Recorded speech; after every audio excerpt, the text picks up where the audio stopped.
We are live. Hello, everybody. Welcome to another episode of the Island Ceremite podcast. My name is John, and tonight it's just myself and Shane. Hello. Hello, good evening. How's it going since we last spoke 2 minutes ago? The behind the curtain, the pre-pod chit chat. Yeah, it's okay. A quiet week in terms of hobbying for me. I had intended to sit down and finish off the Nightbringer. That hasn't happened. I finished off his scythe, like the blade of his scythe, should I say, not even the Okay. handle. So I'm getting there, but it probably needs one really good couple of hour session, and then I can move on, and he's done, and then get back to actually painting Space Wolves. So it's been a quiet one on the hobby side of things. Just like most of us now, watching all of the new like releases, rumors, everything like that roll in from a 40K point of view. What about yourself? I have been painting poxwalkers I quite a did bit. see that. I've got 22 on my desk, Yep. and they're pretty much done. I just got to base them and just do the finishing touches. But once they're done, I will have 100 painted poxwalkers. 100 painted poxwalkers. So Yeah. that will be so what's it? Because they're battle line. So Oh, you're at in one detachment, they are, yeah. fine. So in that detachment, you could max out 120 Yes, I could. plus an But, additional but 30 that come on in waves. yeah, So if you were really mad enough, you could go to 150 poxwalkers. yeah. So there's been some eBay snooping for Poxwalkers because it might happen. I think I don't know. Like you got to hope that that detachment stays for the next edition, right? Because Yeah. otherwise, you're going to end up with lots of poxwalkers that aren't doing a lot of stuff. Well, then, yeah. Well, this is the thing. They're not on my priority list. If things stay as they are, then I'll pick some up. But yeah, it'd be a bit silly to buy another 50 Poxwalkers for them to completely wreck that detachment. But at the Yeah. minute, I can play the Shamrock detachment quite comfortably, as you know. I do, yeah. It's a very nice thematic detachment. Yeah. I still very much like it in that regard. Even though it is quite, I find it quite difficult to play against. I think it's a lot more challenging than maybe people give it credit for. Yeah, there's a lot of bodies to get through, Yeah. especially when they just keep coming back on the board. Yes. Yeah, and they do exactly that. They come back on the board and then they gum up the just your backfield because even if you can't deep strike them in, they're there and they're not going anywhere. No. Well, do you know what? We're going to be talking about it anyway, so we Yeah, won't get train. But the new battlefield layouts that we've seen, obviously your home deployment zones, quite a lot of space, isn't there now? well, yeah, I because obviously they are like I know they're like example layouts and maps, but Yeah, exactly that. It feels like in your deployment zone, you're going to have like a big piece of terrain that's going to be your home deployment zone, yeah, and then some fairly good like line of sight blocking terrain in the middle and at the edge of the deployment zone. So you're yeah. going to have like plenty of space to hide stuff in. But actually, as you said, like there's not much in there, and I can't work out what I couldn't work out was whether that if that terrain layout was more about the objectives because you've got effectively when you look at it, you've got five pieces of terrain or Mhm. five objective pieces of terrain, right? Because I'm Yeah. looking at the what's it called? The first one that they put in their article, which is like The Crucible Battle one, the diagonal. the the diagonals, yeah. Yeah, So you've got five five big terrain areas because yeah, that's I suppose that's the key thing to remember is if you look at those, they've actually got like two or three pieces of terrain in that objective, but that's how it's going to be, right? So that objective sits within that big terrain rectangle, yeah. and then you will put more terrain. terrain on it. Um, and they were saying that we might end up with more pieces of terrain overall, but I'm just like literally counting it now. What that has what 3, 4, 5, 6, 7, 8, 9, 10, 11, 12, 15 pieces of terrain. Yeah. So I don't know, that's not too different to what we have now. It's just how it's laid out. And I think it's interesting because it's kind of like you've got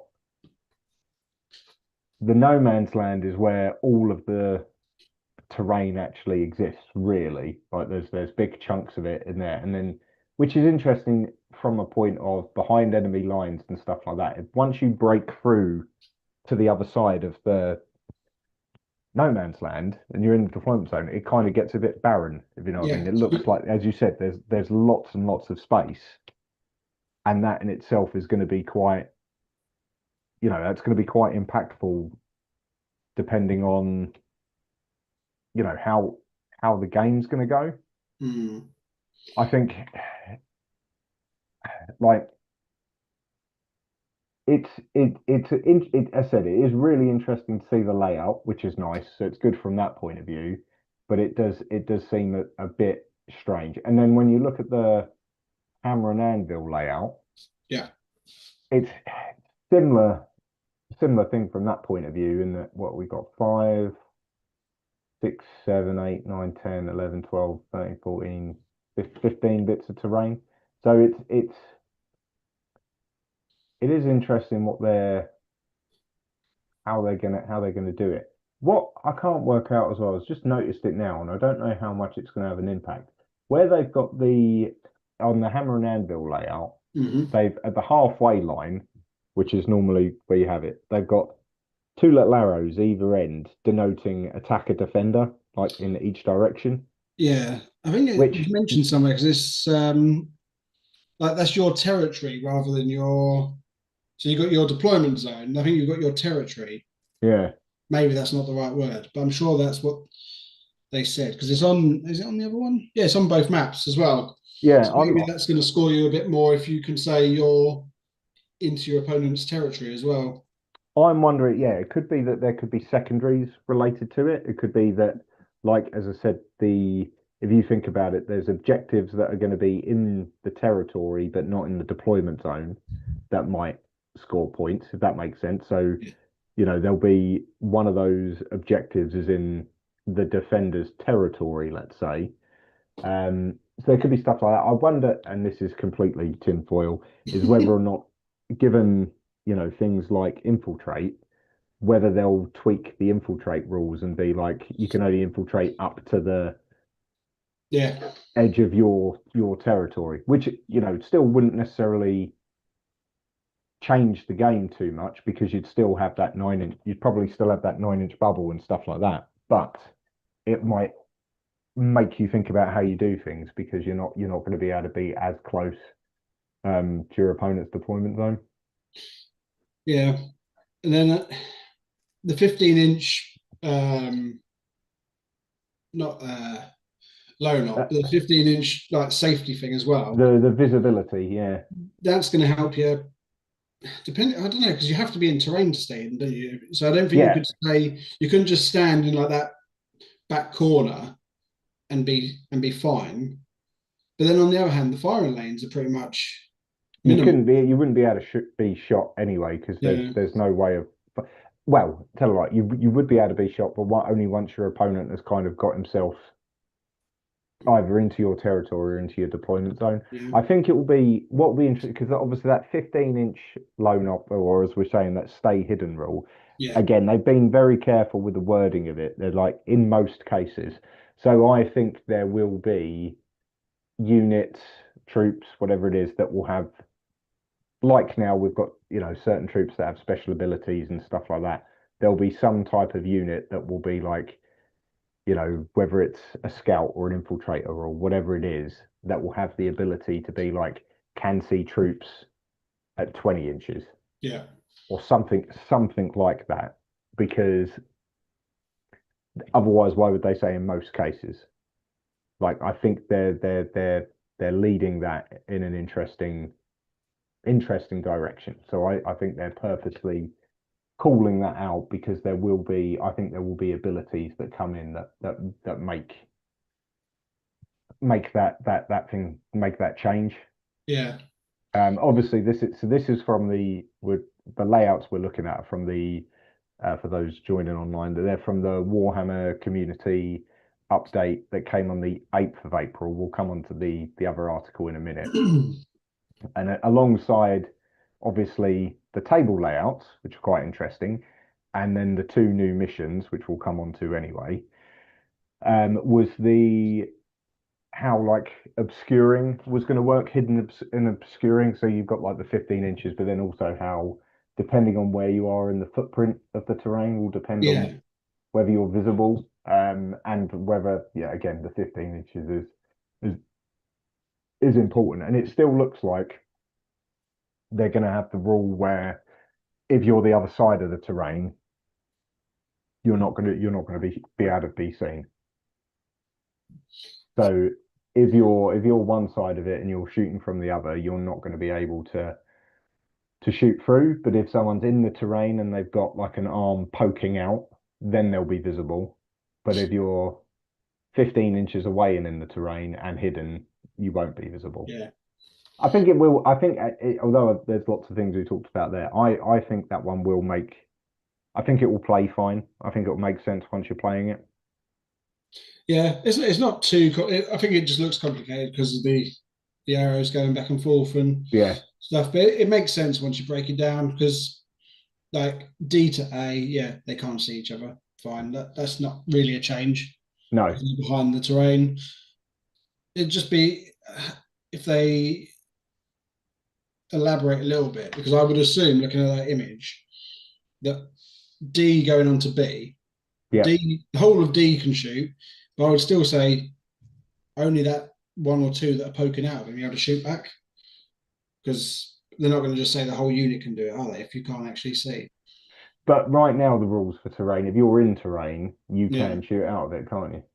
Yeah, but they're standing behind the wall. So when we've played, like if someone's Yeah. stood behind it and two Yeah. people aren't, then the only two. So I imagine that's going to stay the same because that'll just be Yeah.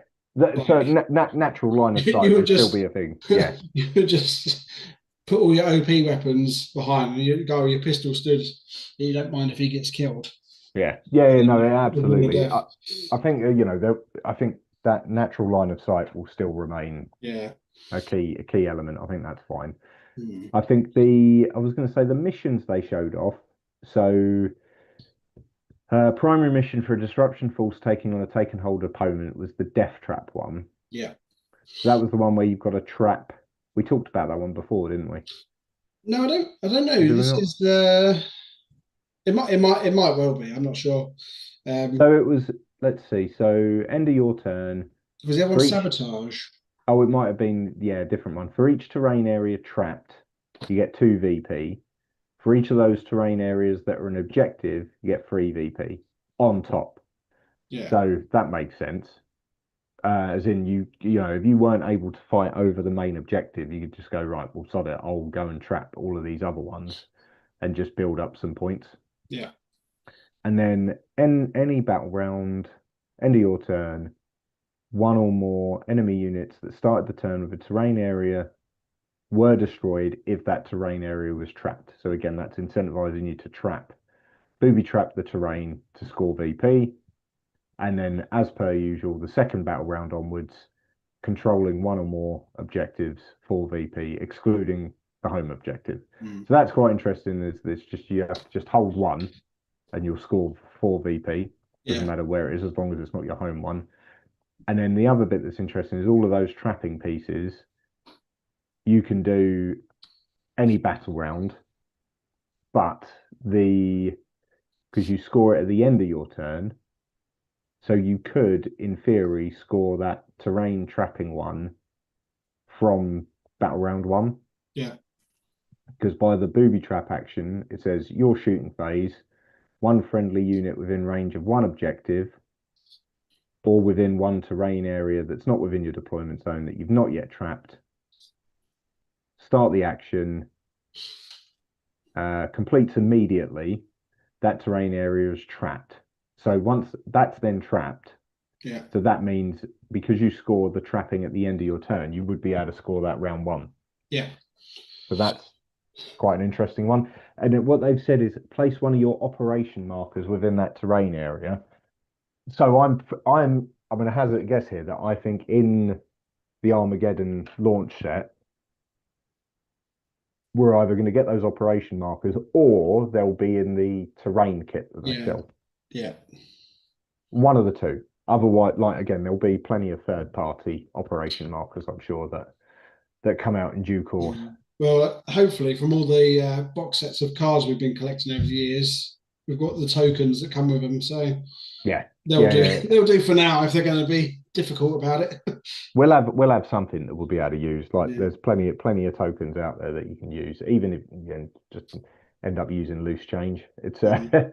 it's good enough. It's, And then, sorry, go ahead. I was going to say, it's interesting, isn't it? Because all the primary cards we're getting are different, but they're like built-in secondaries because you can Which, score. Like if you have a good round, you're scoring 15 points well, off because that card alone. but you can only what is it? You can I can't remember what was it like. You can still only score a maximum of whatever it is for primary, isn't it, in the game? Yeah, Like so, but you still max them out, right? You yeah. can't. So even if you do happen to score like a mad one and get loads of points, you only it's not going to make it shouldn't No, make but too much of a difference. yeah, but you could still score. Yeah, I guess so. 'Cause three objectives is only worth 5 points a piece, really, isn't it? Depending on what we're playing. Yeah. But Even if you yeah, get even if you get like a your really good round, you're still probably only going to be 15 points or 15 so. points. Yeah.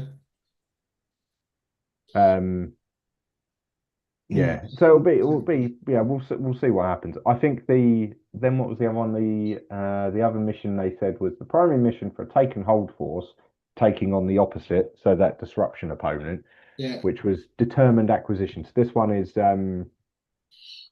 doesn't have the flipped back. It seems like the take and hold force is a bit more straightforward. So any battle round, end of your turn, each objective you control that you did not control at the start of the turn. Easy. So that's Go like and almost a built-in storm hostile sort yep, of thing. just go and get stuff from first battle round. Nice. Ah, there we go. Because Look at it that. So for each objective you control is 3 VP. For each of these objectives that is within your opponent's territory, yep, plus 3 VP. So that that proves that theory we had. If we very good. just Yeah. read the cards. It, it's easy when you put it all together, right? Yeah, if you read the whole article. And looking at it, there would be then two objectives in your opponent's territory because there'd be their home one. And although, I suppose I'd have to look at it, right? Because it depends. If that entire middle terrain piece, some of that would be in that territory, right? I mean, it's below the line. It's below the line. But if you're looking at the same map, the Hammer and Anvil Yeah, map, the central bit of terrain that's in the yeah, middle, that crosses over, right? So it's yeah, half and half. So if you've got that, if in theory, well, half of it is in your opponent's territory, right? yeah, yeah, So does that one count as so therefore would you be able to score three? So if you took the one that was definitely in, the one that was their home objective, Mm. and the one in the middle, would the one in the middle count as being in their territory?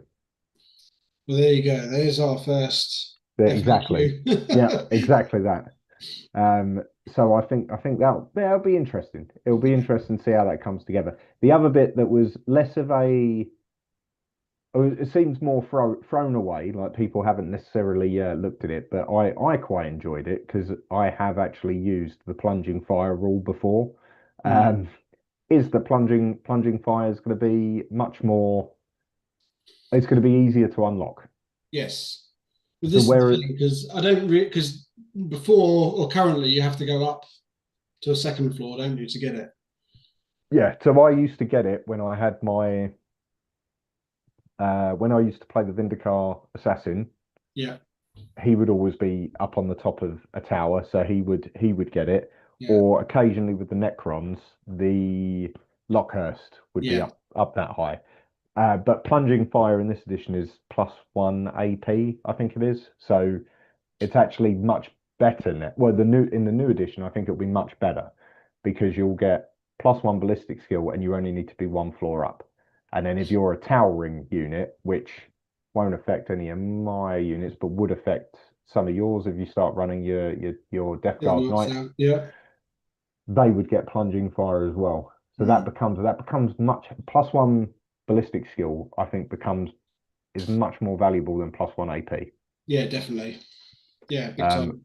because I think, especially with some of those units as well, that can make it really, really big. So we'll see what happens there. But I quite like that they've made that rule a bit more interactive and easy to unlock. Yeah. Um, and then what's interesting is they've given out the sizes. So four large rectangles, two Yeah. large right angle triangles, four medium rectangles, two long lines, four short lines. So they've given out the sizes. So in theory, people could start making their own right now. Yeah. They could start buying up clear perspex in those shapes should they want to. Yeah. And I haven't had a chance to look. I might start having a look. I would be surprised if people on sellers on eBay and Etsy haven't started putting I've together seen footprints. I've seen a few people posting here, there, and everywhere saying they've already got them going. But the funny thing is, people have been doing it, but you've got to be careful with that. Go back to hammer and anvil. Your big center terrain isn't triangles; they're misshapen, aren't they? So Uh, if you look at it, they're four-sided triangles, basically four-sided shapes where they cut off at an odd angle. oh, I see what you mean. So do you Yeah, think that that one there is those? That one there then? Do you think that middle piece of terrain is that supposed to be two triangles pushed together? Do you think that's two separate bits of terrain because you can see that broken line the going through. And line if in the you middle? go back onto the other layout as well, it's the same, just obviously different. Oh, I see. So when you are making your own, cutting them out or whatever, just make sure you do that because I guarantee on the ones they haven't shown, those two bits are going to be separate, and you're going to be kicking yourself when you've got a perfect triangle that doesn't quite work. Yeah, we'll have to see what they Yeah, allow as well. Because I'd imagine they've done that and given out those sizes because for a lot of tournament organizers, yeah, they'll just be using like again perspex or foam cutouts or whatever else just to make sure like to make it easy for them to have enough of it. And I was reading someone on, I was on Reddit. That was it. It was quite interesting. So on the 40K subreddit, um, which is like absolutely international, populated a lot by people from the US as well as Canada, as well as obviously the UK. And it's quite funny because obviously there's a huge player base in the US, as in headcount, number of people, massive. But obviously GW is still a very British company and how it does things. And they yeah, were trying to explain that I didn't know this, apparently. So if I'm wrong, I'm wrong. For paper sizes in the US, they don't use imperial sizes. So like the inches and stuff like that for yeah. our A4 sized paper. And apparently someone was saying that the reason why the shapes are the size they are, particularly the bigger square ones, is that it maximizes the amount of print area on an A4 sheet. So it is Right. just like, it's like GW, like how can we get the most out of our printed sheet? Uh, and that's why the terrain sizes are the sizes they are. So maybe that's true, maybe it isn't. We'll see what happens when it comes out. But as I said, I think it will be because it'll either be in Armageddon or it will be in the terrain set that they sell themselves, Yeah, where some of it might be punch card. That's fine, like die cast punch card terrain to begin with, and then I'm sure they'll start selling slightly fancier versions. And I'm sure there will be third party sellers, I have no doubt. A bit like objective markers that will have like the mouse mat material type yeah, cutouts, which again I think would be quite good because they'd be like, you know, much more easy, foldable, rollable, Yeah. rather than like perspex, as it were. Perspex always has that advantage of you can just see underneath it, and so it doesn't look as out of place. But it'll be interesting. Hmm. I think it'll be interesting to see how they come up with it. So yeah, that was interesting. So they've given away the sizes. People are already selling it by the looks of it. Yeah. Will I dip in? I don't know. We'll wait. I think I'm going to hold Probably. off for a little. Probably will, but we'll see how we go before we get there. Yeah. Let's see. So then, following up on that, 2 days later, which would have been, what's the date today? Is it the 12th today? It is the It 12th. is the 12th today. Yeah. So it would have been Friday that this Hmm. one came out, Friday the 10th. Yeah. Another article. Um, so we talked about how missions work, changes to terrain, and this one then kind of explained it in a bit more detail in terms of how vehicles and troops and more importantly, like battle shock and objective control kind of feed into the actual terrain footprints and how it might work. Um, so let me just see. I'm just going to reply to one of our comments Oh online yeah. while I look at the We video. really need to make an effort because I'm terrible. I don't look it till the end. Let's see. So Craft has joined us and said, looking forward to the potential new terrain. Something easy to make and board at home. Yeah, absolutely.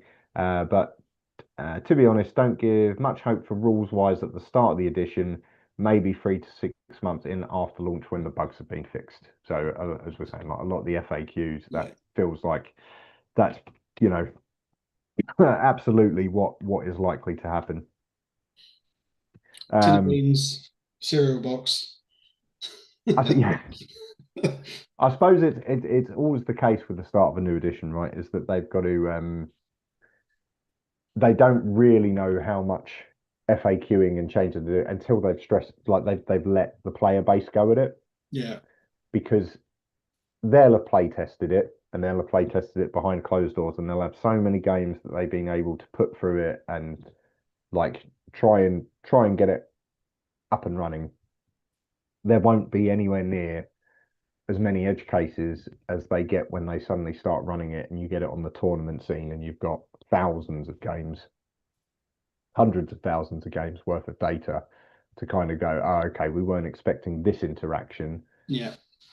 That's not intended. We'll have to clear that up. And some of that happens relatively quickly. And so you this, I think in 10th edition, they've been relatively good, maybe until the end game of the edition where it's like, now we just want to get people really excited about models and sell them. So the rules are crazy. Um, they've been fairly good at being reactive to certain changes. Like the Eldari got their nerfs at the right time, probably depending on I don't play them, so I wasn't as affected by it. Death Guard, it wasn't too bad. Like it was crazy, like crazy good when the book came out. Yeah. They didn't mess with the rules; they just messed with the points to the point where probably feels okay from a balance point of view. You'd tell me that more though as a player. No, absolutely. Because how many games do we play where you finish deploying before I do? I've always Yeah, got at least one more unit to put on. So I've not really had a problem with it. I've never felt like, although we went on a losing streak, I've never felt like the army isn't performing or it's pointless. yeah, And it's been quite nice. It's always disappointing. You get to a balanced update and you're like, oh, what are we going to get? Oh yeah, your Demon Prince is 15 points cheaper. Cheers. Yeah, yeah. cool. Thanks But for that. I'll take it as a good thing because it's better than everything going up. So it's Yeah, fine. yeah. I think it was interesting. There was I was listening to a podcast the other day that is very infrequently. It's a Thousand Suns one, the Tisgan podcast, and they were saying like mid edition when they didn't really well they did kind of nerf the rules a little bit, but they just put all the points up for everything, and like Yeah, you couldn't take anything, and then a couple of months later they gave a load of points back, and then suddenly it's like okay, actually it is a bit more workable again. Um, I think when they get it right, it works. It's when they get it wrong, and then you have to live with it for a couple of months before the Yeah. next patch. So you're like, oh. But they haven't really had to do, not that I can think of, but maybe right at the very beginning, but they haven't really had to do a huge number of like emergency patches. No. Like they What was it? probably, I think the last big one was Mordaka for the Orcs getting that completely was it. nerfed. Yeah. Well, and again, I kind of get that because on Yeah. the one hand, I get I think that one was quite an interesting one because I get the sentiment they were going for. Mm, I think the trouble is they made the orcs too good at shooting. yeah. I think if they'd done it where I get their intention is like we want more Dakar, so we want the orcs just shooting loads. Yeah. They still just need to be bad at it though. Yeah. Well, this is the thing. Even on 5 ups, if you're rolling like 4 or 5 attacks on everything and getting rerolls, you're gonna do well. Yeah, Like, yeah. and And what? if you go to a US tournament and a UK tournament and just dominate, then you deserve to get nerfed. Yeah, You're a victim of yeah. your own success. It's a little bit too much, isn't it? So it was a shame. But yeah, I was Yeah. going to say that's it. They probably should have done more to the Catan when they had the first opportunity to. They've kind of sorted it out now. Yeah. They're still nasty, but obviously, again, I suppose part of it is they want to. It's the end of the edition, right? So Yeah. you got to make them a little bit more viable than they probably will be. Come the end of the edition and we move into 11th, I dare say that either we'll see the points go up again or the abilities change, and they won't be anywhere near as good. No. Like this edition, they've been really good. Last edition, they were still good, but they weren't anywhere near as scary as they've been this edition. No. And then getting a new Nightbringer was just it was great. It was awful to play against, and but it's the way you sell toys, and it's great. Gets people playing, doesn't it? Yeah, absolutely, absolutely. And as I said, it's a very good model, so Yeah. I can't complain in that regard. No, absolutely. Um, we do digress though. We were going to talk more about Always. It's what we do the best. yeah the objective. So Okay. what did they tell us in the latest or in that last article was that so many objectives offer cover Yeah. swarms so infantry beasts and swarms which we suspected was going to be the case that stay hidden was going to be limited to those. Yeah. So really the units that right now can move through stuff, they're the same sort of ones that get the hidden rule. Fine, that makes sense. Um, and that's making them safer as they do. So like turn one in theory, because as long as they haven't what is it moved or shot, they can stay hidden. Yeah, you just don't join the battle. So I guess you can move, but don't do an action, maybe. I can't remember what it is. I'm sure I've read it somewhere, but Yeah. basically it's like on turn one, it just means they can be in terrain, they can be hidden, and they can't be shot. So you're Yeah. not going to get like those alpha strikes. Whereas right now, for example, you might set someone up in the terrain, and because someone else can see into it, they're gonna get shot. And Yeah. so normally you end up deploying them behind the terrain. Mm. Um, so I think that does make sense. It means that you'll be able to have your units pushed forward a little bit more, meaning that I suppose the idea would be that some turn ones, whereas right now, you'll play games, and we've done it lots, where turn one for both sides, almost nothing happens Yeah. because you're like, oh, well, I don't need to go into the middle. I can get all my secondaries. I'm just gonna nudge forward and play it coy. Yeah. Um, you don't need to worry about that as much. And you can just be like, yeah, they're in the terrain, but they're hidden. They're not going to move. They're not going to shoot. Jobs are good. Hmm. So that definitely that I think that will definitely change deployment and how people work from that point of view, and then I suppose how people do move depending on how it's all covered. But how it works in terms of traversing terrain objectives, because that's the key bit. It's not just the terrain; it's the terrain Great objectives. objectives. So vehicles and stuff like that won't be able to go into the terrain as such. like in the same way that maybe they can do now. Well, I mean, they can if they can get in, if that Yeah. makes sense. But because there's more terrain features, they're not gonna, they might not get in. But again, if they tow onto the terrain, they then can put their objective control onto the rectangle Yeah. so that you can then throw that in to get your level of control up to a point where you can score it. Yeah. And I think the example they gave, which was quite interesting, so they had a vehicle towing onto the corner as well as another vehicle, not a dreadnought, I can't think what it is. It looks like a, Looks like some sort of walker, doesn't it? yeah, It's what they call them torture machines that the sisters run. That's that's what it's right, called. yeah, yeah, what's it, the whatever the engine's called, Yeah. penitent We engine or know what we whatever. mean. Yeah, yeah, yeah. The big The nasty torture one. thing. Yeah. So they're on there, and then they're putting on whatever it's five OC, Yeah. fine. Then you've got another squad. Well, you've got three squads that look like Tau, um, and one of them. So one of the units, they've got an OC characteristic of one, fine.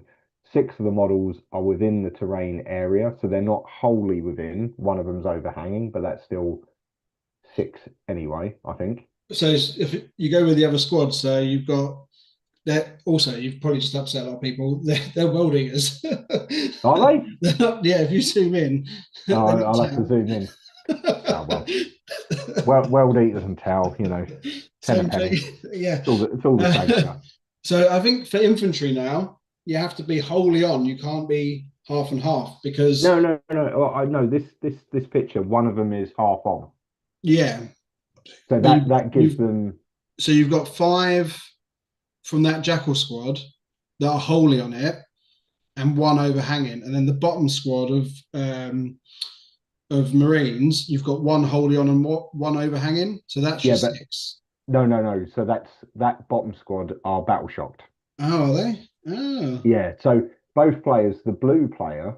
Sorry yeah. for those following along. We're looking at the article picture. The blue player, they've got level of control five, easy, right? The tank Right. and the walker, that's it. Jobs are good. And the red player, Oh, yeah.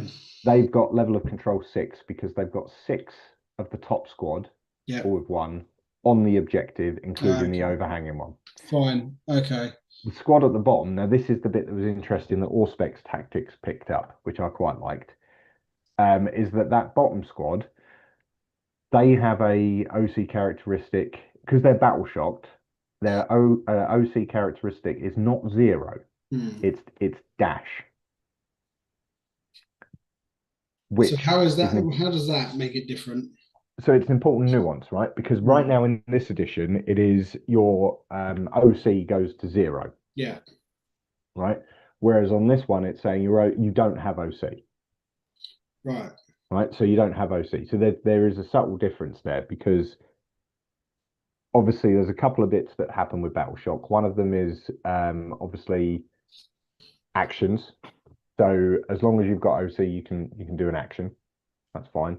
Um, Obviously, if you're battle shocked, you wouldn't be able to. So there's no real change there. But what they're saying is that whereas at the moment it reduces what the specs was trying to say is whereas it reduces to zero right now, what this does is it then puts it to a flat dash.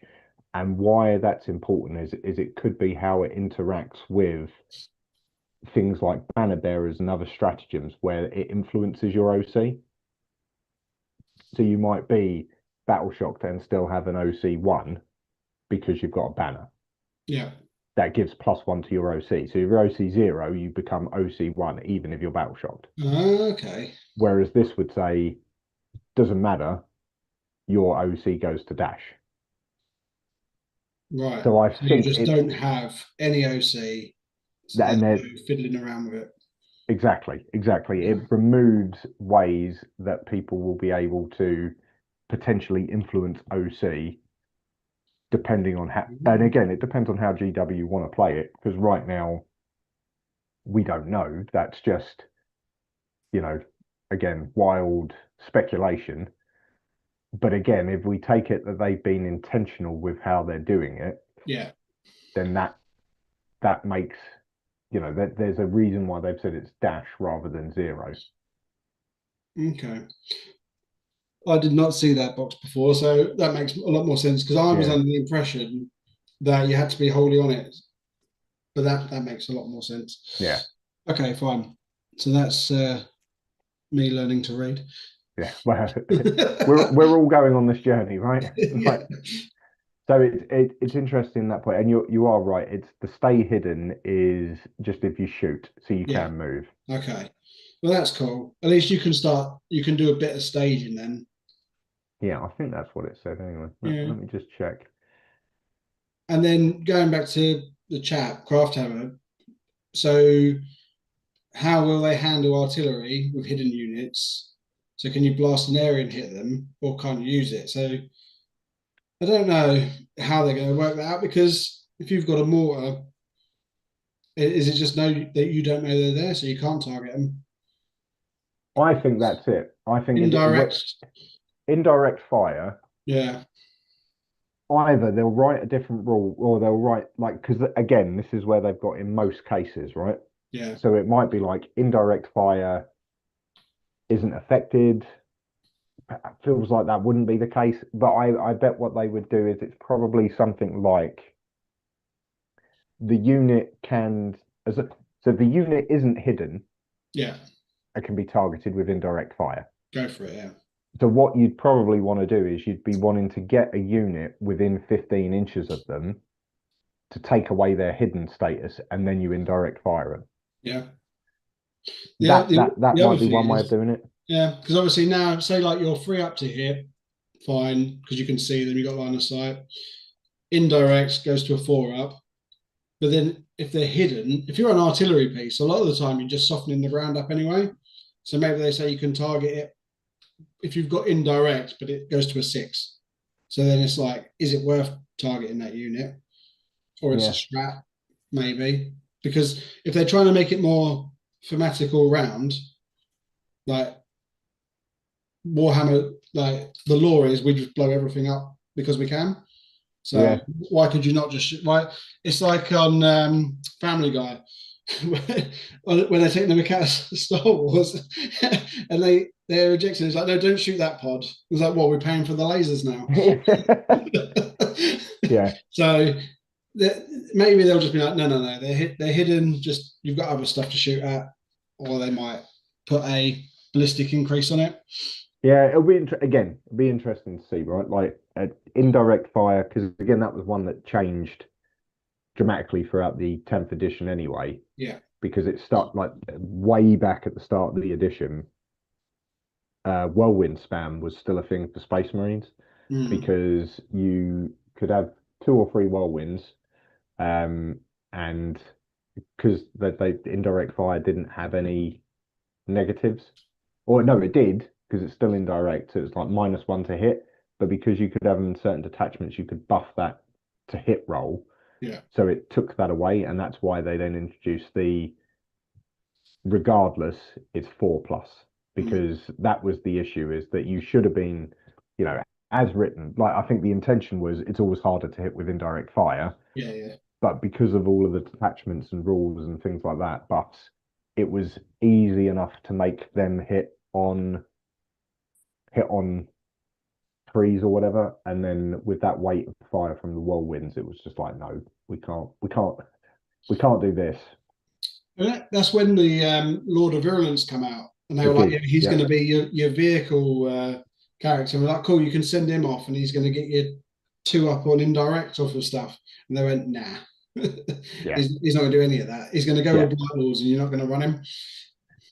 Exactly that. It's like we can't make indirect that good. Yeah, yeah, And I kind of get it because again, like it's indiscriminate projectiles from I know there's an element of marine precision, but again, it's indirect, right? So I don't mind what they did for the indirect. I think the four up makes sense. yeah, As I said, how they work it with hidden will be interesting. But yeah, again, I think my point being is that things like indirect and weapon rules and stuff like that, that's always the stuff they play around with a lot more because it's easier to play around with. Like yeah, that, it's not. I say it's not going to break the game. it's not as game breaking and it's easier to FAQ. Yeah. So they might be like, next edition it will be like, right, Melter now does this, Yeah. Yeah. or Hazardous now does this, and it will be like, oh, okay, fine. Instead of like losing a wound, or like instead of destroying my model, I now lose a wound, or something else. Like, we'll have to see, but it will Yeah. be they're the bits that they tend to play around with more than the wider rule. So we'll see. So yeah, we'll see what happens with that one. So Hmm. we've got the interesting OC, got Yeah. the additional cover, we've got various other mechanics that are going to kick in, and then we're probably going to get more. There's been no leaks. I'm Nothing sure there's been else. rumor, but nothing that I've seen. Mm. So now it will be interesting to see what comes next. I think we got a new character tomorrow. Oh, is there? I think that was again the whatever whoever it is we're seeing things from um, the next league, but we must be getting some more rules. I feel like we've had quite a lot, even though the additions not as far away as you think, but still feels quite far away. I'm surprised how much we've had in 2 weeks, which is good Yeah, for us. I think it will be. I think maybe they'll talk more about the fight phase and charging because that feels like that's the other big change. Yes, I think that will be something that they might want to spend a bit more time on. yeah, Um, they'll slow down a little bit because they're not going to want to get in the way of the end of edition event, which is the what's it called, the Maelstrom. Um, because I think they've got one more bit to come out on that. I think. And then that's then done, ready for the yeah. ready for the next edition. So we'll see what happens there. But yeah, the last set of charge rules I think that they were covered was more. Again, it was or the North Specs Tactics video I was watching, but again, similar. That someone was saying it's very similar now to how Age of Sigmar works for their charging.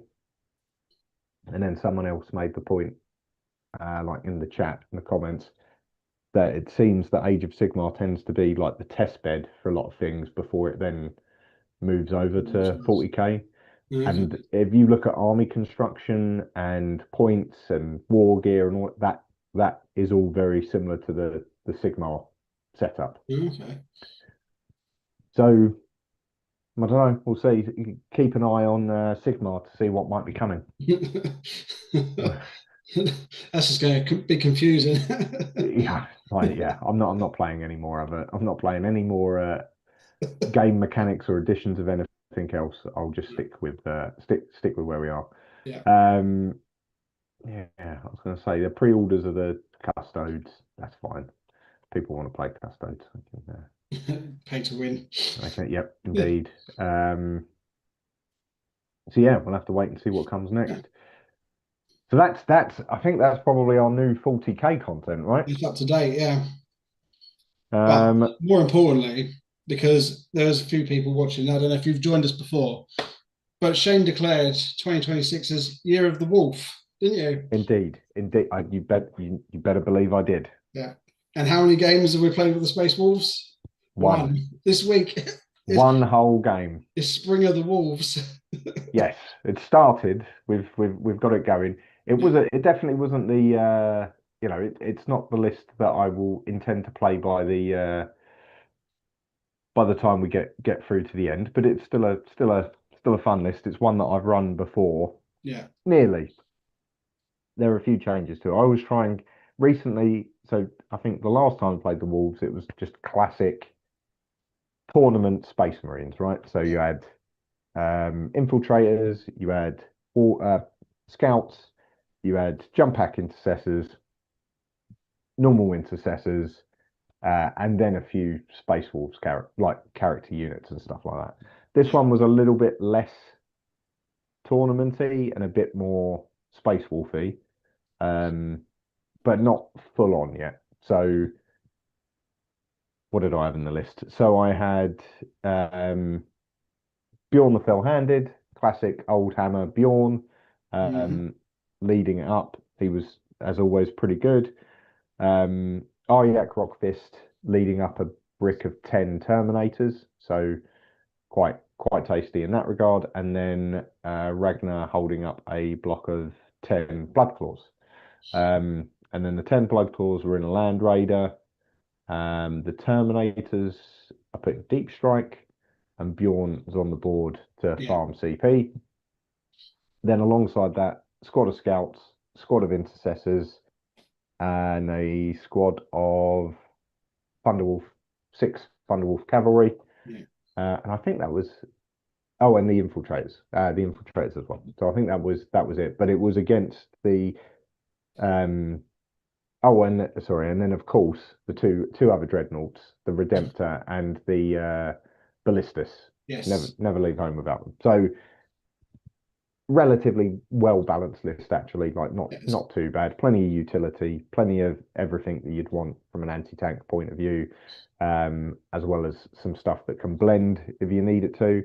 Um, and then this was up against the third outing in a row of your Shamble Rot? Is it Shamble Rot? Shamble, yeah, this was the third game. Yes, it was. So what did I run? So Shamble is the Poxwalker detachment where they get the battle line keyword, and then in addition to your army, in battle round 2, 3, and 4 in my command phase, I get an extra 10 Poxwalkers for free. So quite handy. Yeah. So what did we had? We had Mortarion running the list. We had a Tallyman sitting back on his own, which he won't be able to do going forward. No. We Well, had a Lord of Contagion with 3 Death Shroud. We had a second Lord of Contagion with 3 Death Shroud. And we had Typhus with 3 Death Shroud. And they all started in Deep Strike. Then I had 6 squads of 10 Poxwalkers, and one of those squads was led by a Malignant Plaguecaster. And then I had 3 Mephitic Blight Haulers, and that was my list. So we had 90 Poxwalkers to play with. yeah, quite brutal, quite a lot to handle. Yeah. Um, and we were playing that. What was it? The mission we played was Scorched Earth. So Scorched Earth is the one we have to burn objectives. Yeah. Everyone hates that. Um, but I can't remember what the layout was. What was the layout? It would have been, Oh, it was Tipping Point, I think. yeah. Yeah, the stacked one. So fairly fairly easy going. And you deployed first. You were defender, if I remember correctly. Yes. So I got Um, my Poxwalkers out where they needed to be. so you got them out. I put one squad of infiltrators out, um, but not that far out, just to Yeah. try and push back the infiltrating poxwalkers a little bit. Same with the scout squad as well. Did Yeah. the same thing, just to give that 9-inch bubble to keep a few of the pox boys back. Um, and then I went first, if I Yes, you remember. did. And Went then first. we went on to have probably the tamest 2 rounds any Warhammer game has ever seen. I don't think Well, you say barely tamest. anything. Nothing really happened. So turn one, I got because I've got the score card in front of me, so we'll go through it. I got Yeah, extend battle lines and recover assets, yeah, which I scored for both because my infiltrators were on the expansion, so that was nice and easy. And recover assets was easy enough because I just did that with 2 units, one in a deployment zone and one in no man's land. yeah, So nice and easy. Didn't have to commit too much stuff to anything. So happy days. And then you had secure no man's land and extend battle lines in your turn yeah, one. So rinse and repeat. You had your poxwalkers on your expansion. Um, didn't really need to do too much. You did push because I put only one had squad one onto of the center. yeah. Because then when we went into the second turn, Yeah, I scored 5 on the primary because I only had one, which yeah, was my expansion. And then I got sabotaged and marked for death. yeah, The sabotage again just did that with whatever unit, and then the marked for death I got the gamma unit, which was the poxwalkers that had moved on. and I just ran something up to clobber him. I can't remember what Yeah. it was. It was something. I think everything that could shot them. Yeah, but again we stayed relatively far back because I Very didn't need to cagey. charge. I didn't need to charge on. I didn't really need to do anything in that regard. It was No. nice and easy. But you had two objectives because you Yeah. then scored 10 for Scorched Earth for primary. So at this point, you were just ahead, and then you got recover assets and cleanse. So Mm-hmm. again, the objectives, secondary objectives, weren't necessarily forcing us into the middle. And as the player that went first, it was probably it's always, I think, first player's turn to be the aggressor. Um, but knowing what you had coming in, I always get a bit cagey because I'd like those Death Shroud can really mess you up if you're Well, too aggressive. yeah, because you'd put your two dreads were pushing up onto the terrain at this point, They were, yeah, just and I behind the middle wanted to get you objective. into contagion for some terminators. So I pushed up a squad of poxwalkers that were nearby. Or I think I advanced them once to get you into contagion, and I had to re-roll the advance to get what I wanted. Because yeah, two is all I needed, and I rolled a one, I think. Yeah, So we re-rolled that one, and then I deep striked for a CP, some poxwalkers onto that center, so I could cleanse twice. that was it. And then was this the Terminators? Did I fail the charge, or did I just chicken out because You no, you your did fail. Terminators were? You did fail a charge because Yes, my Terminators didn't come in. They I did rapid ingress them, but I didn't. When did I rapid ingress them? maybe that was I the next turn. Yeah, No, I think I think I think you counted me here. no, it was your turn too because Yeah, you went second. So yeah, because they didn't come down in my turn two, no, I think they came down in your turn two. yeah, because I dropped some Death That Shroud to was put it. Contagion down to go after one of your dreads, and And then then you I threw said down 10 Terminators. because they and that was it because then I said, yeah, you can come into them, and then I'm going to heroically intervene, Yeah, which is what happened. Because then in the next turn, you did the same thing when I had my Wolven come on yeah, and said, "Oh, I'm going to do the same thing," and I charged into whatever it was. Was it a Mephitic Blight Hauler? And then you yeah, heroically intervened with Typhus and yeah, the three. and munched them up. Yeah. Yeah. So So then turn three, you scored 10 for Scorched Earth.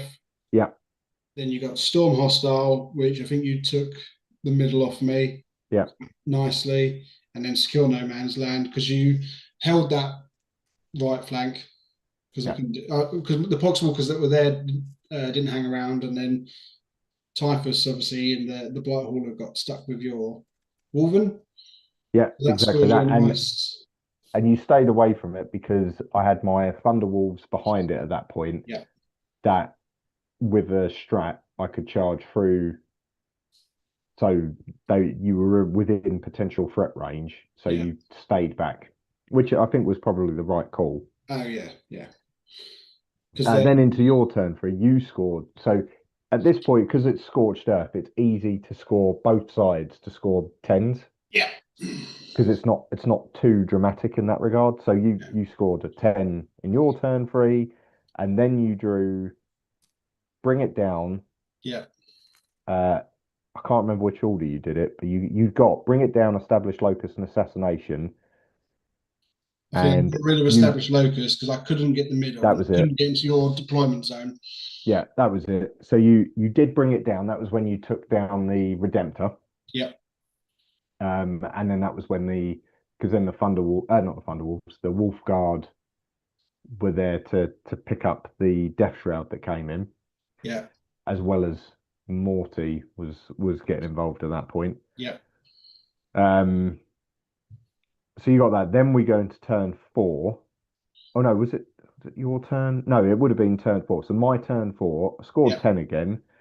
I had behind enemy lines, which I was never ever going to get because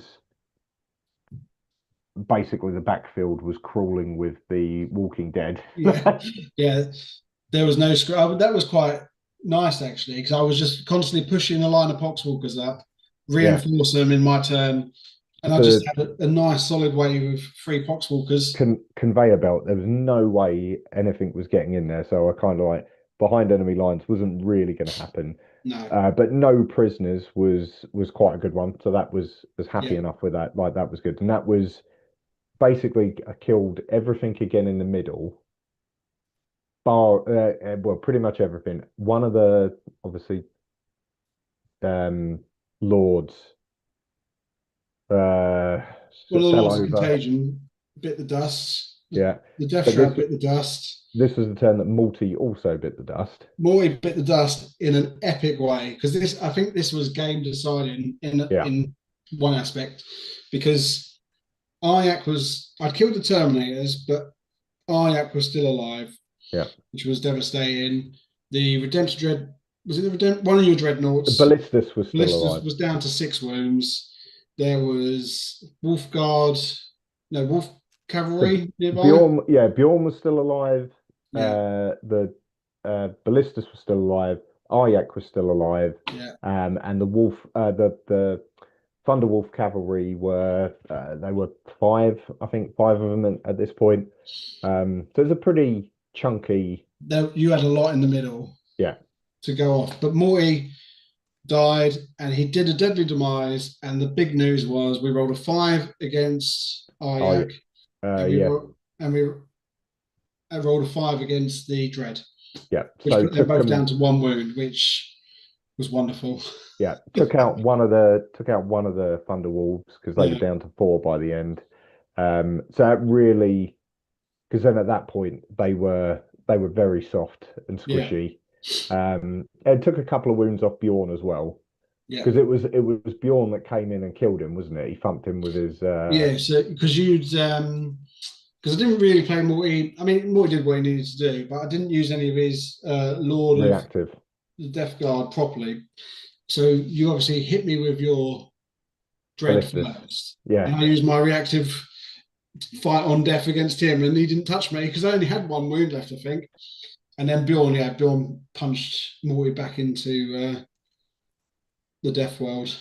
but unfortunately he hit the wrong bit and you blew up everywhere, Yeah, it was fine. It's very it was good. thematic, very fun.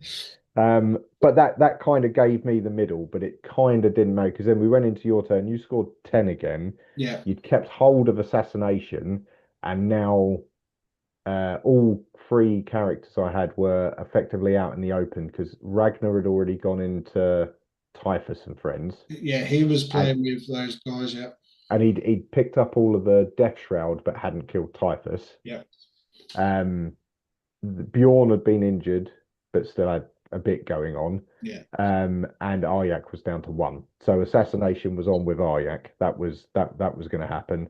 And then you also got area denial, which you burnt and then picked behind enemy lines, because that's where you then also spent the CP to deep strike in Poxwalkers to threaten my home objective, yes, which luckily I still had my intercessors on. yeah. Um, So you picked up, as I said, 18 in that one because we got the 10, you got both secondaries, so you're in a pretty Because good those spot. Poxwalkers got a 9-inch charge, which They well, was they was literally behind enemy lines. they did because that they charged into that squad. They didn't. I think they might have killed one of them. Yeah, didn't get the objective. I killed one, um, and then you really I bravely thumped a ran couple, away. thumped a couple of them to death, and Yeah, then we went into my turn 5. yeah, So I was able to max the primary on this one for 15. Um, because I was you again fucking stupid scorched earth. You get your two objectives, and then one of them was burnt, so that was yeah, fine. So that may have meant I finished on 40 out of 50 for the primary. I then had defend stronghold. So at that point, I was like, right, do I risk the Poxwalkers potentially taking the objective off the intercessors, even though it should be fine? Couldn't risk it, so the Thunderwolf cavalry went in yeah, from the center and charged in and just made sure those Poxwalkers couldn't do it. So I definitely was defending my stronghold, and then I got cleanse, and yeah, it was again the infiltrators who had just held on to the expansion effectively for the yeah. entire game. went and did their cleanse, and that was it. So that was fine. So I finished on 31 for the secondaries. So it wasn't bad scoring for No, me. no way. 81 overall. Mm. It's all right. It's not too bad. But then in your final turn, you got 15 as well, because again, able to control, able to burn. Yeah, And then you got marked for death, which you burnt, yeah, engage on all fronts, which you could do because you had three table quarters, I think it yeah. was, and then overwhelming force, which you didn't do. No. And that meant that because you scored that 5 extra points in turn two, you Hmm. had 45 on the primary. So Yeah, you already beat me there. And you managed to beat me on the secondary by 2 points because you got 33. So it finished 81-88. yeah, And really, even if I'd managed to score that 10 points on my second turn back at the beginning of the game, it still would have been 86-88, because you were just able to score that extra secondary that I wasn't able to do. And a lot of that's because of that pressure that you had available with all of the Poxwalkers. yeah. It was just that was it. Wave of death. It was Yeah. beautiful. And it might have been different had um had Morty not popped. Yeah, It might have been different because I just would have maybe had a bit more utility with the likes of Aryak and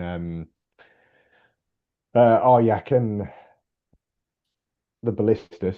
yeah, But realistically, it would have only all it would have done was probably the bit where it would have been is it wouldn't have mattered because I probably wouldn't have been able to burn anything.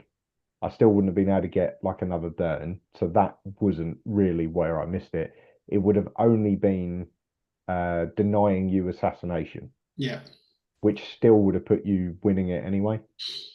yeah, So it probably would have gone that way regardless. But it again. I thought what it was probably good for both of us really because it was a nice run out for the Wolves again to be like, yep, okay, they can still do stuff even if I haven't like got most people now are running Logan with Terminators. They're still running Aryak, but it tends to be two squads of five. So Aryak in one, Logan with another. mm, Bloodclaws and Ragnar, that's still on. Thunderwolves, that's still on. Um, and then the rest of it is just your standard marine utility, right? So infiltrators are always good against Death Guard because of your Death Shroud.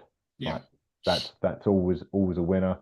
Um, Scouts are always good because this edition, uppy downy, right, it just gives you lots of utility. So that's pretty good from that point of view. And then the Ballistus and Redemptor. Redemptor's really good for his points. yeah, Puts out a lot of shots. Is not bad in hand-to-hand combat. Same with the Ballistus, like pretty good. Like I think the only thing that the Space Wolves suffer with a little bit compared to standard Marines is there's no. So I was running Saga of the Beast Slayer. There's no armor of contempt strat for Space Wolves. So whereas like all of your standard Marines and stuff will get armor of contempt, which is used, it's not as good as it once was. Space Wolves don't get that. Both the Ballistus and Redemptor don't have the smoke keyword, so you can't pop smoke on yeah, them, which is annoying because Bjorn does, the Land Raider does. It just makes them that little bit more resilient, like when you've got stuff coming into them. So it's a shame there isn't really, well, at least for the Space Wolves, there isn't really any of the defensive strats that you might be able to pop on them to make them a bit more survivable. But I can't really complain. Uh, they were fine. yeah, They did all right. yeah.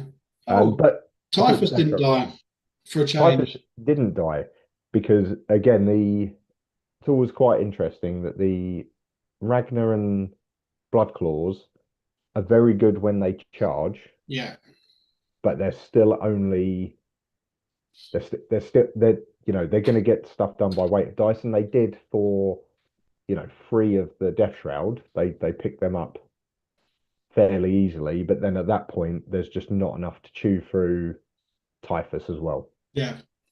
He And only then had one wound, and I resisted doing any psychic shenanigans and kept yes, him alive because he would have killed himself there. yeah. Yeah, And then that's it. And then he's strong enough to hit back and like take down a load of the blood claws, and then that's exactly what happened. And mm, then unfortunately at that point Ragnar is you've either got to really spike your invuns or he's dead because he's yeah, quite squishy. He is just a toughness 4 marine after all. But it was a good game. it was It great, was good all round. and it's helped me stay off of another losing streak because my last one was 5.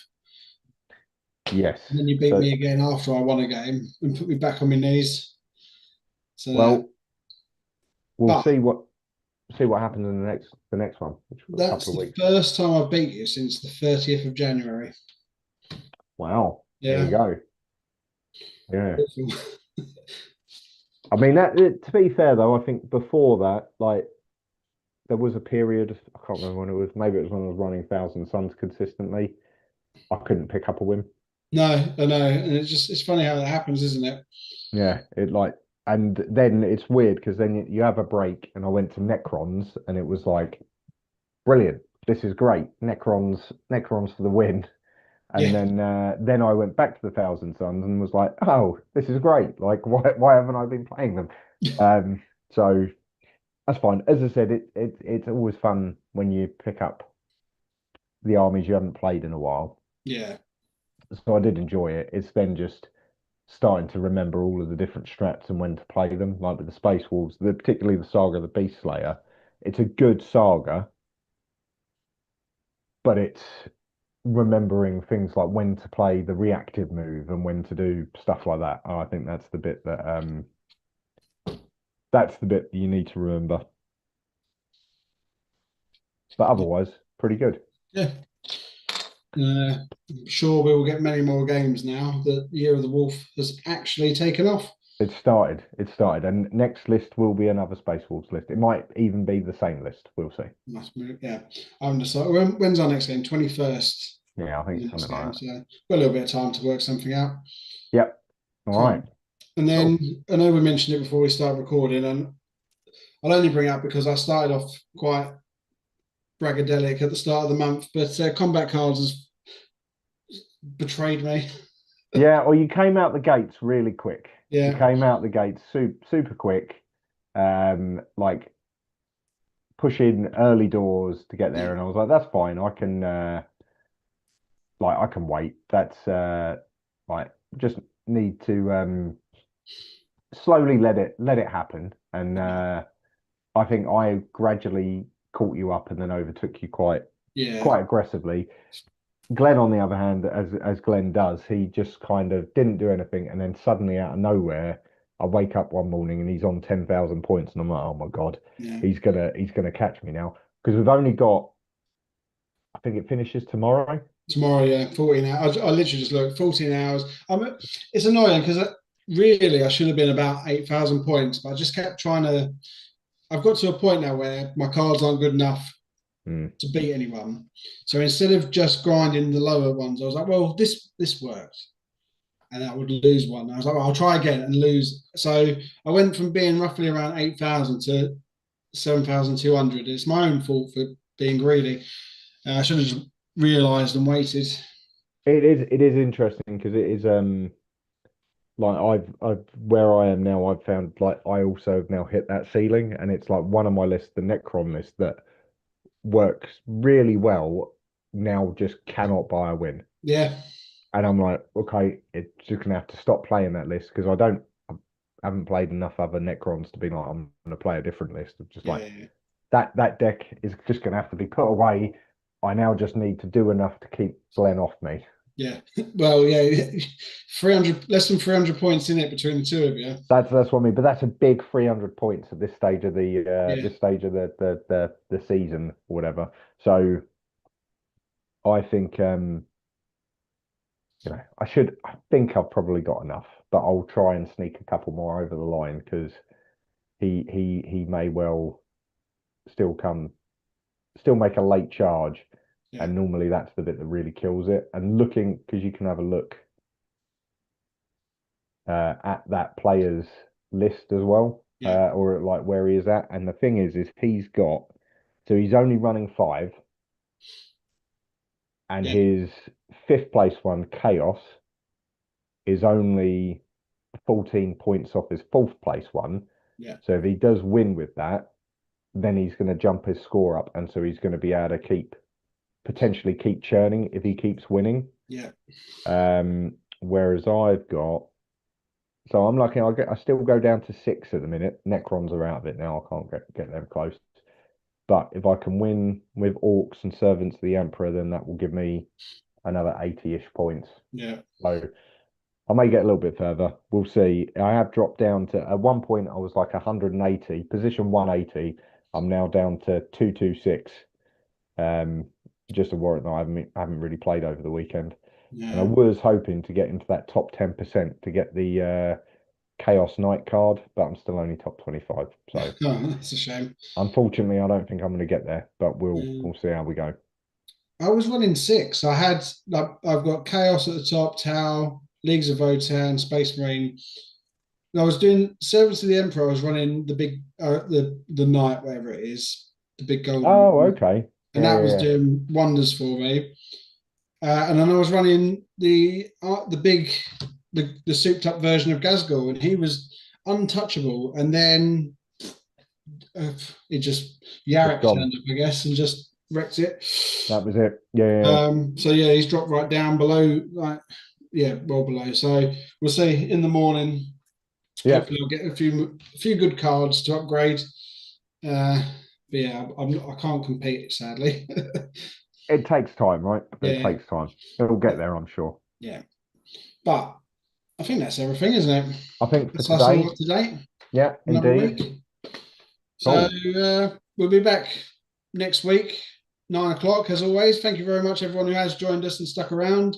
Craft Town, thank you very much for getting involved in the chat. We really appreciate that. Absolutely. Uh, yeah, and we'll see you next week. I'm sure there'll be more to talk about, hopefully. Cool. All right. Bye, everyone.